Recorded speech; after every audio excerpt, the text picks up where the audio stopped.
अस्सलामु अलैकुम नाजरीन। आज हम तुम्हें एक ऐसे वाक़ये के बारे में बताने जा रहे हैं जिसमें एक फ़कीर और एक शहज़ादी की अनोखी शादी हुई, और साथ ही ये भी बताएंगे कि कैसे एक बादशाह को अपनी ताकत और घमंड की भारी सज़ा मिली। इस क़स्से को मुकम्मल जानने के लिए वीडियो के आखिर तक ज़रूर देखना। किसी ज़माने की बात है कि एक खूबसूरत और आबाद गाँव था। उस गाँव में एक बादशाह रहा करता था जिसकी एक बेहद हसीन और नाजो निमारिश में पली हुई बेटी थी। बादशाह अपनी बेटी से बेइंतहा मोहब्बत करता था और उसकी शादी के लिए सबसे आला रिश्ता ढूंढ रहा था। बहुत से बड़े घरानों और उमरा के लड़कों के पैगाम आए, लेकिन बादशाह को उनमें से कोई भी अपनी बेटी के काबिल नहीं लगा। वह चाहता था कि उसकी बेटी की शादी किसी शाही खानदान में हो जहां उसका रुतबा बरकरार रहे। इसी दौरान एक दिन गांव में एक बूढ़ा फकीर आया जिसकी उम्र 80 साल के करीब थी। वह सीधा बादशाह के पास पहुंचा और कहा, मैं आपकी बेटी से शादी करना चाहता हूं। बादशाह ये सुनते ही गुस्से में आग बबूला हो गया। उसने गजबनाक लहजे में कहा, तुम्हारी ये जुर्रत कैसे हुई? क्या तुम अपने आप को इस लायक समझते हो कि मेरी बेटी से शादी करने का ख्वाब देखो? फिर उसने अपने सिपाहियों को हुक्म दिया, इसे फौरन गिरफ्तार कर लो। उन्होंने फकीर को पकड़कर कैद खाने में डाल दिया। लेकिन फकीर मुस्कुराते हुए कहने लगा, बादशाह सलामत, मेरी बात सुन लीजिए, मैं यूं ही यह मांग लेकर नहीं आया हूं।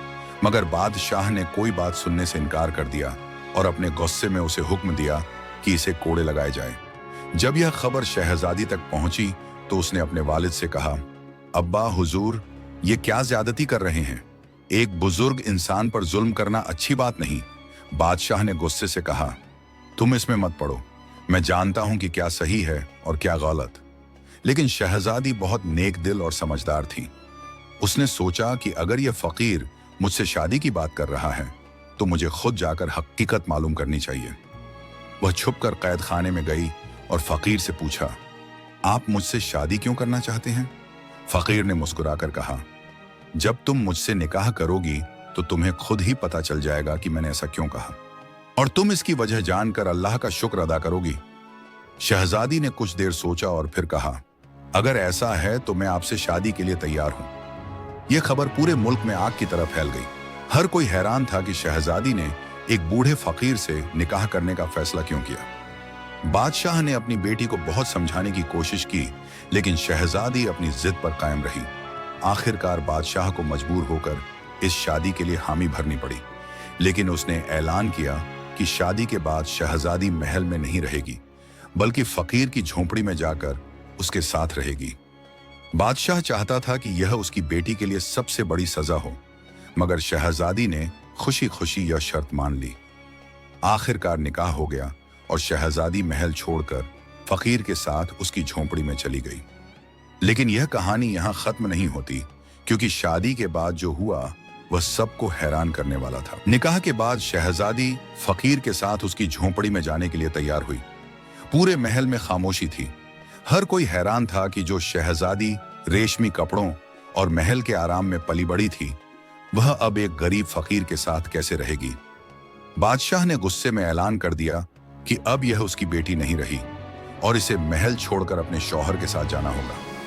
शहजादी अपने नए घर पहुंची तो देखा कि वह एक टूटी फूटी झोपड़ी थी। अंदर सिर्फ एक पुरानी चटाई और कुछ सूखी रोटियां पड़ी थीं। मगर उसने कोई शिकायत नहीं की और अपने शौहर से कहा कि वह हर हाल में उसके साथ रहेगी। फकीर मुस्कुराया और बोला, जो चीज नजर आती है हमेशा वही हकीकत नहीं होती। आधी रात को जब शहजादी की आंख खुली तो उसने देखा कि झोपड़ी अब एक शानदार महल में बदल चुकी थी, और सबसे बड़ा अचंभा यह था कि वह बूढ़ा फकीर अब एक नौजवान और रोशन चेहरे वाला आदमी बन चुका था। शहजादी हैरान रह गई और पूछा कि यह सब कैसे हुआ। फकीर ने बताया कि वह असल में एक राजा था, लेकिन एक जादू के कारण उसे बूढ़े फकीर की सूरत में जीना पड़ा। एक बुजुर्ग ने कहा था कि जब कोई नेक दिल और सच्ची नीयत वाली औरत अपनी मर्जी से उससे शादी करेगी, तभी वह अपने असली रूप में वापस आएगा। शहजादी की सच्चाई और कुर्बानी ने उसका यह बंदिशें तोड़ दी। जब यह खबर पुराने बादशाह तक पहुंची तो उसे अपनी गलती का एहसास हुआ। उसे समझ आया कि उसने एक इंसान को उसकी हालत देखकर छोटा समझा, मगर असलियत कुछ और थी। वह शहजादी और उसके शौहर के पास माफी मांगने आया, लेकिन अब फकीर एक ताकतवर राजा बन चुका था।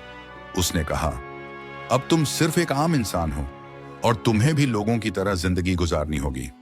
बादशाह अपनी गलती पर शर्मिंदा हुआ और उसने अपनी बाकी जिंदगी फकीर की तरह गुजारने का फैसला किया।